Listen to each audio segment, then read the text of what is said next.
ഇന്നത്തെ ചിന്തയ്ക്ക് ആധാരമായി കൊരിന്ത്യർക്ക് എഴുതിയ 2-ാം ലേഖനം 12-ാം അധ്യായത്തിൻ്റെ 9-10 വാക്യങ്ങൾ നമുക്ക് വായിച്ചു കേൾക്കാം. 2 Corinthians chapter 12 verse 9 to 10 നമുക്ക് വായിച്ചു കേൾക്കാം. അവൻ എന്നോട്, എന്റെ കൃപ നിനക്ക് മതി, എന്റെ ശക്തി ബലഹീനതയിൽ തികഞ്ഞു വരുന്നു എന്ന് പറഞ്ഞു. ആകയാൽ ക്രിസ്തുവിന്റെ ശക്തി എൻ്റെ മേൽ ആവസിക്കേണ്ടതിന് ഞാൻ അതിസന്തോഷത്തോട് എൻ്റെ ബലഹീനതകൾ പ്രശംസിക്കും. അതുകൊണ്ട് ഞാൻ ക്രിസ്തുവിന് വേണ്ടി ബലഹീനത, കയ്യേറ്റം, ബുദ്ധിമുട്ട്, ഉപദ്രവം, ഞെരുക്കം എന്നിവ സഹിപ്പാൻ ഇഷ്ടപ്പെടുന്നു.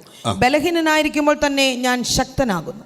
മതി. ധന്യനായ പൗലോസ് കൊരിന്തിലെ വിശുദ്ധന്മാർക്ക് ലേഖനം എഴുതിയപ്പോൾ തനിക്ക് സർവശക്തനായ ദൈവം തന്ന അനുഭവങ്ങൾ 12-ാം അധ്യായത്തിൽ താൻ എഴുതിയിരിക്കുന്ന ഭാഗത്തെ 2 വാക്യങ്ങളാണ് നമ്മൾ ഇന്നത്തെ ധ്യാനത്തിനായി വായിച്ചത്.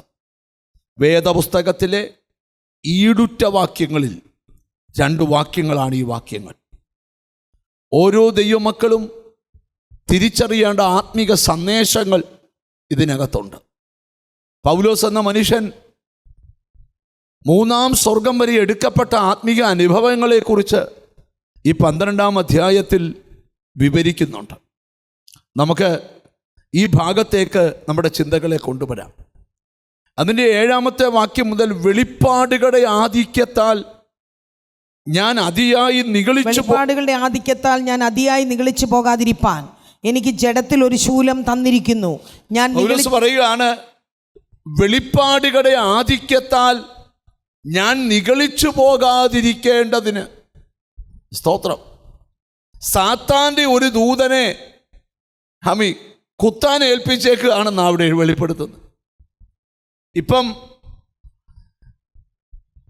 സാമ എൻ്റെ കയ്യിൽ ഒരു കോമ്പസ് കൊണ്ട് കുത്തിയാൽ, പക്ഷേ കുത്താൻ പോവുകയാണേ കുത്തുമെന്ന് പറഞ്ഞാൽ കുത്തത്തും. പക്ഷെ സാത്താൻ കുത്തിയാൽ ഒരു മയവും ഇല്ല. എന്താണ് ഇതിൻ്റെ ആത്മീക ആശയമെന്ന് വെളിപ്പെടുത്തിയാൽ, സർവശക്തനായ ദൈവം പൗലോസിനെ ദമസ്കോസിൻ്റെ പടിവാതിൽക്കൽ വെച്ച് സന്ദർശിക്കുന്ന സംഭവം എഴുതിയിട്ടുണ്ട്.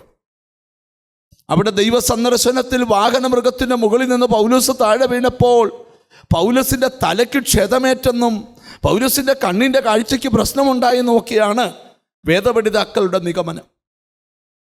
ആ രോഗാവസ്ഥയാണ് പൗലോസ് ഇവിടെ വെളിപ്പെടുത്തിക്കൊണ്ടുവരുന്നത്. സ്തോത്രം. വെളിപ്പാടുകളുടെ ആധിക്യത്താൽ ദൈവമക്കളോട് ഞാൻ പറയാം, നല്ല വെളിപ്പാടുള്ളവർക്കായി സ്തോത്രം ചെയ്യുക. വെളിപ്പാടുകളുടെ ആധിക്യത്താൽ നിഗളിച്ചു പോകാതിരിക്കേണ്ടതിന് സാത്താൻ്റെ ഒരു ദൂതൻ എന്നെ കുത്തുകയാണ്. എന്നിട്ട് പൗലോസ് പറഞ്ഞു, ഞാൻ 3 വട്ടം ഇത് മാറിപ്പോകാൻ ദൈവത്തോട്. വാക്യം ഒന്ന് വായിക്കാമോ?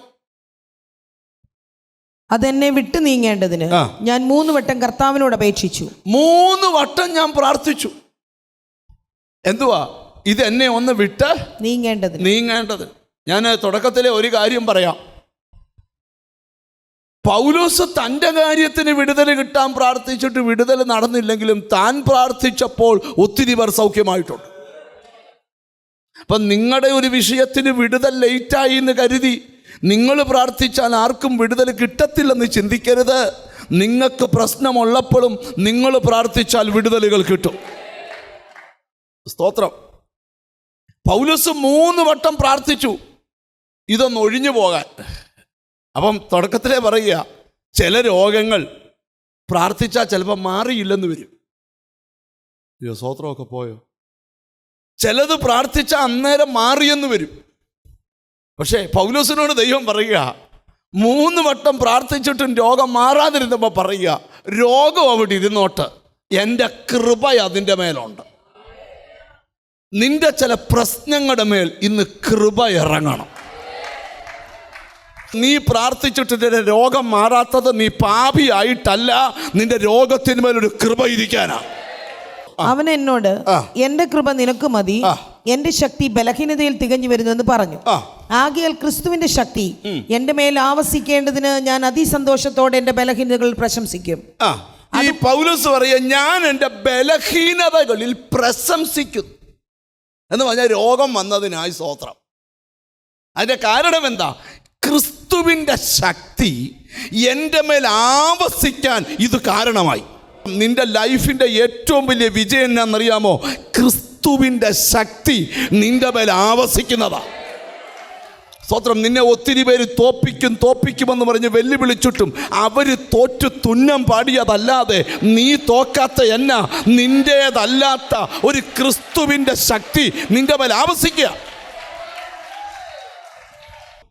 ചില രോഗത്തെക്കുറിച്ചുള്ള ആശങ്ക അങ്ങ് വിട്ടേരെ. ഒന്നീ സൗഖ്യമാകും, അല്ലെ കൃപ തരും. രോഗത്തിൽ പിടിച്ചു നിൽക്കാനുള്ള കൃപ, പ്രതിസന്ധിയിൽ പിടിച്ചു നിൽക്കാനുള്ള കൃപ, പോരാട്ടങ്ങളിൽ പിടിച്ചു നിൽക്കാനുള്ള കൃപ. ഒന്നീ വിടുതൽ തരും, അല്ലെങ്കിൽ കൃപ തരും. രണ്ടിലൊന്ന് ഉറപ്പാ.